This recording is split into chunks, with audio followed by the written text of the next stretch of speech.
총리가 이거를 실행하셔야 될 것 같은데 안 하고 있죠. 뭐 지켜볼 문제겠습니다만, 강아지에 키우는 사람한테 보유세 검토를 하는 겁니다. 보유세 검토. 강아지 키우면 세금 내야 돼요. 예. 그래서 걔한테도 세금 매기는 멍멍이 같은 정보 이렇게 막 욕을 하고 있는데,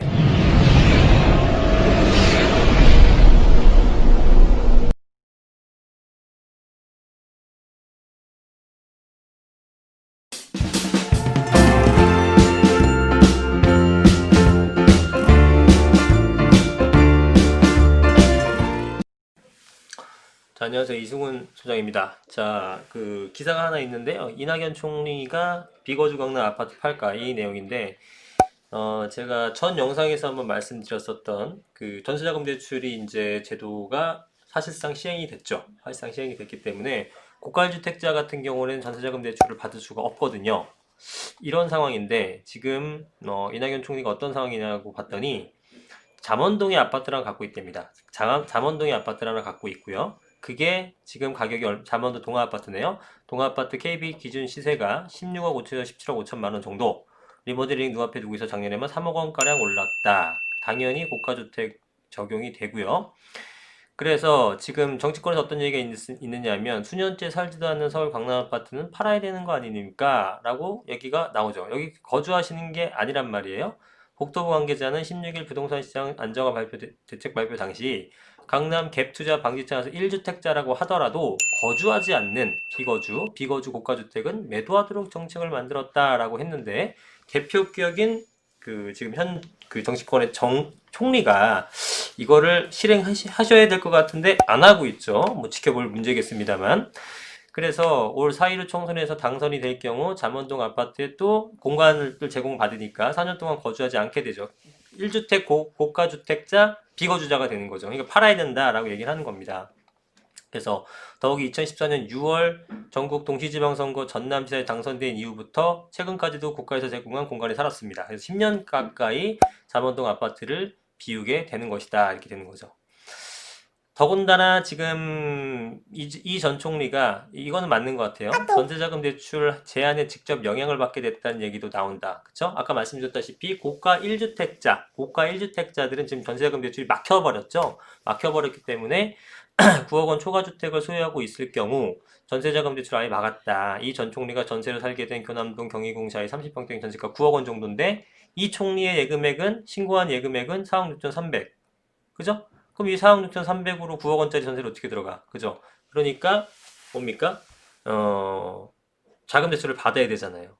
그래서 막차를 탄 거죠. 1월 20일서부터 지금 이게 대출 규제가 적용이 되다 보니까 적용 전에 막차를 타기 위해서 계약을 서둘렀을 것이다. 맞는 것 같아요. 그래서 뭐 내용은 사실 없죠. 그 기준금리가 첫 번째 그 금통위원회 회의 결과 사실은 거의 대부분은 금리 동결을 예상했었죠.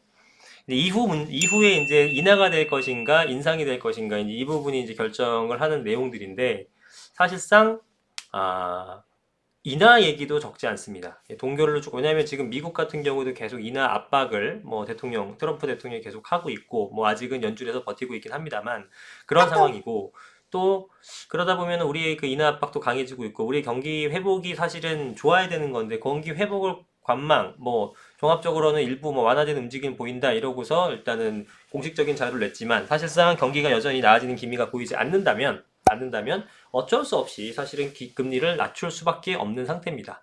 부동산이 중요합니까? 경제가 중요합니까? 경제가 중요하죠. 그렇기 때문에 사실은 경제 살리기 위해서 기준금리 인하를 하는 게 맞겠지만, 지금 정부가 부동산 투기를 잡겠다라는 어떤 강력한 의지를 보이고 있기 때문에 사실은 이번에 인하를 하는 것은 아무리 경기가 어려서도 인하라고 그 인하로 예상하기 너무 어려웠고, 사실은 그렇다고 인상하기 더욱이나 힘들고, 경기 상황을 봤을 때 무조건 동결이 아니겠는가라는 시장 의견이 팽배했었고, 사실 그게 맞았고요. 결론적으로는 이후에 이제 금토위가 앞으로도 여러 차례, 올해 한 7차례 더 남았는데, 그 기간 동안에 적어도 방향성 자체는 약간 상승 쪽 아니겠는가. 적어도 동결 아니면 한두 번 상승, 요 정도지.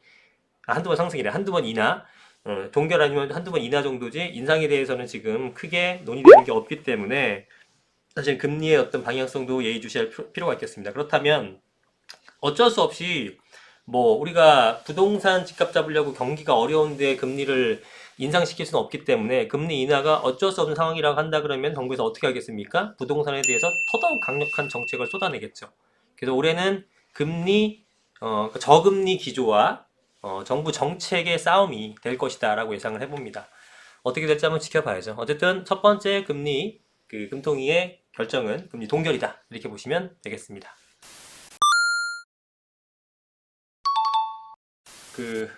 이 강아지 되게 귀엽지 않나요? 강아지? 엄청 귀엽죠. 근데 이 강아지를 이렇게 예쁘게 키우시는 분들은 이제 세금을 낼 준비를 하셔야 됩니다. 짠! 정부가 반려동물 보유세를 검토 중이라고 합니다. 예. 제가 이걸 내용을 전혀 몰랐다가 저희 직원이 얘기를 해줘서 방금 봤는데 강아지에 키우는 사람한테 보유세 검토를 하는 겁니다. 보유세 검토. 강아지 키우면 세금 내야 돼요. 예. 그래서 걔한테도 세금 매기는 멍멍이 같은 정보 이렇게 막 욕을 하고 있는데 자, 뭐 황당합니다. 솔직히. 예, 이제 세금을 걷다 걔한테까지 걷고 있는데 지금 농림축산식품부는 2020년에서 24년까지 동물복지 종합계획을 통해서 반려동물 보유세나 뭐 이런 거를 검토하겠다라고 얘기를 하고 있어요. 왜냐하면 이제 이유는 이런 거죠. 유기견들이 많다 보니까 유기견들이 버려지지 않게끔 확실하게 어떤 자원을 마련해가지고 제도적 보완을 하겠다라는 건데 그 자원을 어디서 마련하겠습니까? 견주들한테 직접 받겠다라는 거죠. 예, 그런 식의 지금 생각입니다. 그래서 지금 현 정부는 무조건 세금을 어떻게든 무슨 방식으로든 걷어가지고 그걸로 공무원 늘리고 그걸로 신설부서 만든 다음에 모든 걸 정부가 컨트롤하려는 그런 마인드를 갖고 있어요. 예, 그래서 지금 이것도 그 일환인데 대단히 좀 황당하죠, 사실상. 뭐 저는 뭐 강아지를 키우거나 동물을 반려견을 키우거나 그런 건 없는데 그리고 나서 지금 보니까 고양이도 시범 사업이 확대된다. 고양이도. 그래서 뭐 현재 33개 지방제 시행 중인 고양이가 하고 있네요. 그래서 뭐 늘려가겠다라고 얘기를 하고 있는데 이런 욕이 나옵니다. 걔한테도 세금 매기겠다는 멍멍이 같은 정부. 예, 이런 얘기가 나오죠.